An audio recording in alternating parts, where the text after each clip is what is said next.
Nan, bago ako balen, kumusta kayo po? My name is Louie. My name is Marco Nanan, a foreign Pampanga, where we discover great places for you to check out. For today's vlog, this is our second time to feature this Korean restaurant. Mark, actually, isa siya sa mga unang Korean restaurant na na-feature natin sa We're in Pampanga way back when we were beginning. Wow, so another Korean day na naman para sa atin. So titingnan natin kung ano yung mga bago nilang in-offer at the same time yung kanilang bagong place. There you go, guys. Makakasama din natin yung mga kaibigan ni Miss Ashley. So we're gonna be with them. Sasamahan nila tayo sa Korean day natin for this vlog. If you want to know more about this, samahan niyo po kami. So tara, let's go!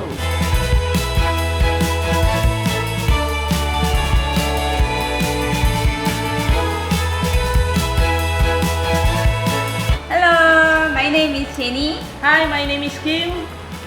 Welcome to Spoon. Say hello. Alright, so this is the place, guys. So this is their second place actually. So the first one, I remember, is just along Friendship Highway, and now they recently moved into their new home. Okay, so this one you call it? Chiksok tteokbokki. Okay, tteokbokki with noodles. Tteokbokki with noodles, Uh-huh. and then cooking with durian. Yes. So usually, what do we partner with the soup? Anything will be okay. Maybe kimbap, we can put kimbap. Really? Or this fried shrimp. We can just put and then eat together. It will be more good taste. Okay, okay. That's right. I will try. Yeah. Yes. Very good. Alright. Yeah. You should try it. It's like a dumpling? Dumpling. Okay. Yeah, most Korean like this one. Uh-huh. So you can dip.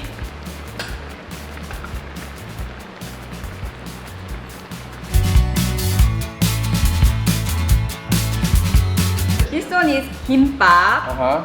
5 here, Uh-huh. but we have many other kind of kimbap. Really? Yeah. Okay. This is very popular, very traditional food in Korea. Correct. Yeah. Correct.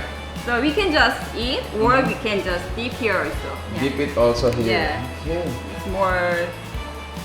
This sauce is a little bit spicy. Spicy. But not that much. Uh-huh. Yeah. Uh-huh. Good. A little bit sweet also. Yep. 또 먹어. This is beef, like bulgogi. Okay. Yeah, and then this one is pork, little bit spicy, like a bulgogi, but it's spicy. Okay. Pork. Okay. So this one also traditional food in Yes. Korea. Yes. Mixed with rice is more good taste. Mm-hmm. You can mix with rice. Mm-hmm. Masarap! Masarap. This one is Korean style of sausage, like made by blood. This Uh-huh. one is intestine, outside skin, and then inside blood with noodles. This one is really, really traditional food. Okay, in what do you call Korea. it? Sundae. Also, this one deep. Actually, we dip in the salt, but I dip in tteokbokki sauce. Tteokbokki. Is much better. So you say that this dish right here is universal. You can Yeah. eat it Yeah. and find Yeah, it. yeah. The we call 돈가스, right? Yeah, yeah. We made it with pork and we fried this one. Mm-hmm. It's a little bit crispy, and then we also dip the 돈가스 sauce. Tonkatsu sauce. And it's a little bit sweet. Nice food also, yeah. This one is cheese donkasu. Actually, this one is mozzarella with outside is pork. Outside is crispy and the inside is hot. It's mozzarella will go out. Yeah, I agree. I agree. Okay, all right. This one is sweet. And this one shrimp. This one This one is shrimp. Shrimp. Okay. This one is kimari. Inside Inside the the noodle. Yes. Inside it is noodle. Yeah. japchae inside. Yep.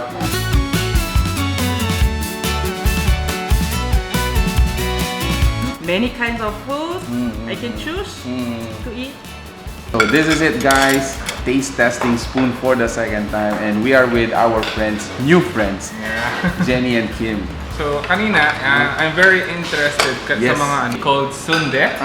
So, I thought this is just an ordinary noodles sa intestine. Yan.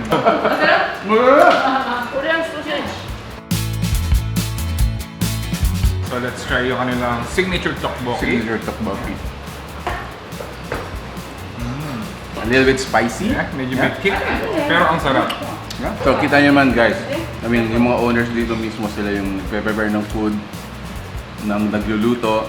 So it is guaranteed and ensured that these dishes are authentic Korean meals. Yeah. Lalo na yung mga millennials who are into K-pop.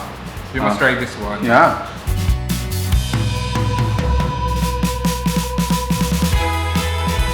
So yun guys, whenever you go here, I think it's very recommended that you order this one. Kasi napaka-versatile pala niya. So almost anything that you have on your table can be dipped there. Kung malalaman lang natin na kung gaano kasarap yon, a lot of us Filipinos will surely like it.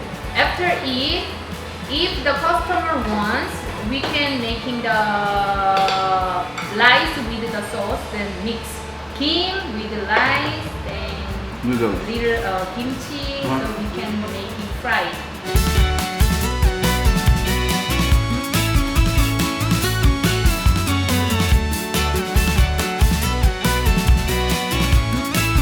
This is good though. Itong kimari nila. Yeah. Something new na fried siya sa labas at the same time noodle siya sa loob. Crispy in the outside, right? Wrapping with black seaweed. Yeah. Crispy. So if order this, even the that one, then the dumpling, then kamote combined, include the menu. Wow.